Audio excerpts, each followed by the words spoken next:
Hello, xin chào các bạn đã quay trở lại với review 5 phút. Ở cuối tập trước, sau khi tự mình mở ra một con đường huyết sắc đánh thẳng tới doanh trại của trại chủ thì Hứa Thanh đã thành công cứu được lôi đội.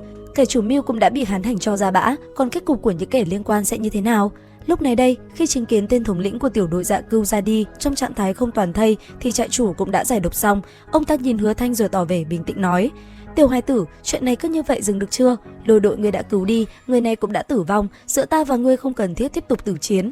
Huống hồ, ta là trưởng lão của Kim Cương Tông, nếu ngươi tiếp tục tử chiến cùng ta, chính là khai chiến cùng với Kim Cương Tông, trưởng bối lão tổ của ta là cường giả trúc cơ đấy." Nghe một lời này, Hứa Thanh trầm mặc, bỗng nhiên phun ra một ngụm tinh huyết, thân thể lảo đảo như sắp ngã, tay phải giơ lên như muốn lau đi. Thấy vậy, doanh chủ vốn đang định ngưng chiến bỗng lóe lên sắc cơ, toàn thân gã bộc phát kim quang rực rỡ, thi triển Kim Cương Tam Pháp, lao vút tới muốn xử đẹp Hứa Thanh. Nhưng ngay khoảnh khắc sinh tử, vẻ yếu ớt của Hứa Thanh tan biến sạch sẽ, ánh mắt trở nên lạnh băng, tay phải hắn giơ lên đỉnh đầu, mô phỏng lại thần vận của pho tượng thần trong miếu hoang. Một luồng tử ý màu tím bùng nổ, ngưng tụ thành một đao ảnh khổng lồ, tựa như thiên đao. Hứa Thanh vung tay chém xuống, bụi đất mù mịt, sấm sét nổ vang. Doanh chủ dừng lại cách Hứa Thanh chỉ 1 trượng, kinh hoàng nhìn vết nứt dài 7-8 trượng dưới chân chia cắt mặt đất. Gã chỉ kịp kinh hãi trợn mắt, rồi từ trán xuất hiện một vệt chất lỏng màu đỏ chạy dọc xuống thân thể. Phụt một tiếng, thân xác gã tách làm đôi, ngã gục trong vũng tinh huyết của mình. Không hổ là nam chính sắp phạt nhất của lão nhĩ căn đúng không các bạn? Im lặng là vàng, nhưng xuống tay là tàn. Cả doanh địa chìm trong tĩnh lặng, rồi bỗng chốc bùng nổ tiếng hô vang vọng. Tiểu hài tử, tiểu hài tử. Đó là nghi thức tôn trọng cao nhất của thập hoang giả dành cho kẻ mạnh. Hứa Thanh không màng đến sự tung hô, lặng lẽ thu dọn chiến lợi phẩm, rồi hội họp với thập tự và Loan Nha. Hai người dùng ánh mắt phức tạp nhìn hắn một hồi lâu, thập tự mới khẽ hỏi: "Muốn đi sao?" Hứa Thanh gật đầu, giọng nói bình thản nhưng tràn ngập kiên định: "Ta đi tiễn lôi đội một đoạn đường sau cùng, tiếp đó sẽ đi." Nghe vậy, Loan Nha tiến tới, không ngại những vết tích trên người hắn, nhẹ nhàng sửa lại mái tóc rối và ôm lấy hắn rồi nói: "Bảo trọng." Hứa Thanh hỏi lại: "Các ngươi thì sao?" Ở phía đối diện, Loan Nha mỉm cười đáp: "Chúng ta cũng phải ly khai nơi đây, yên tâm đi, đi cái doanh địa nào cũng được." Từ biệt hai người bạn, Hứa Thanh cộng lôi đội đi thẳng về phía cấm khu, bóng lưng cô độc kéo dài dưới ánh hoàng hôn.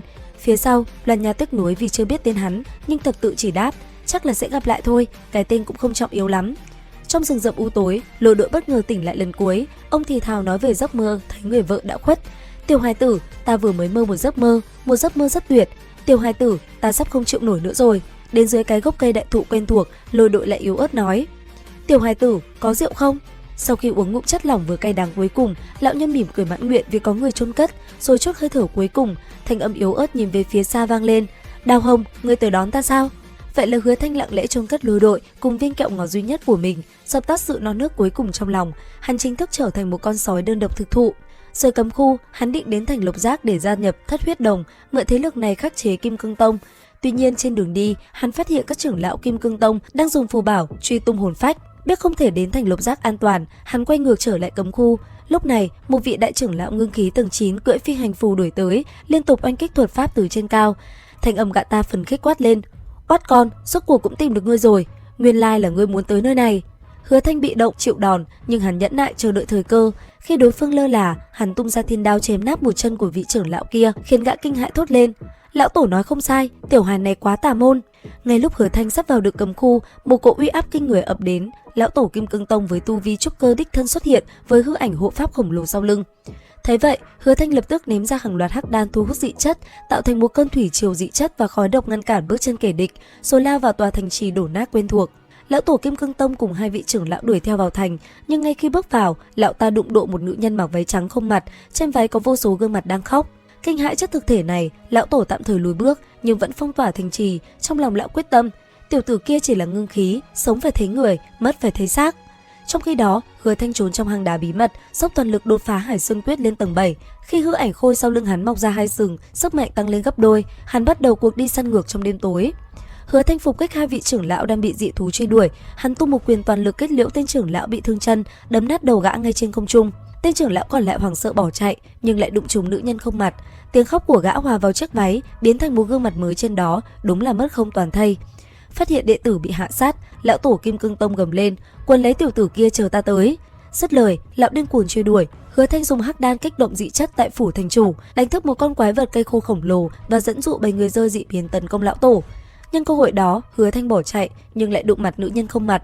Trong khoảnh khắc sinh tử, những gương mặt trên váy nữ nhân, bao gồm cả gương mặt ông lão bán thuốc mà Hứa Thanh từng chôn cất, bỗng mỉm cười và nói không thành tiếng: "Cảm ơn." Hắn cúi đầu đáp lễ rồi phùng phi hành phù bay vọt lên không trung, chính thức ra khỏi cấm khu, thoát khỏi sự truy sát.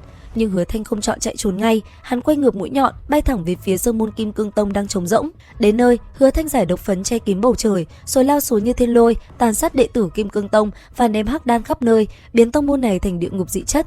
Tông chủ Kim Cương Tông gào thét đuổi theo, "Là ngươi, tại sao ngươi lại ở chỗ này?" Hứa Thanh không ham chiến, hắn khoắn sạch tàng bào cát rồi phóng hỏa đốt doanh trại. Khi tông chủ đuổi tới, hắn tung một kích thiên đạo đẩy lui đối phương, rồi tẩu thoát trước khi các hộ pháp kịp vây công. Khoảnh khắc lão tổ Kim Cương Tông với thân thể đầy thương tích trở về, nhìn thấy cơ ngơi hoang tàn, đệ tử ngã xuống la liệt, lão tức giận đến mức thổ huyết ngất đi.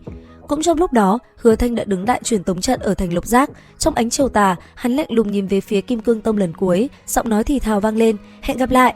Ánh sáng trận pháp bùng lên, thân ảnh thiếu niên biến mất, cứ thế để lại sau lưng một huyền thoại về tiểu hài tử trong lòng những kẻ ở lại. Đến đây thì cũng hết tập 7 Quang Âm Chi Ngoại. Xin chào và hẹn gặp lại các bạn ở những video tiếp theo.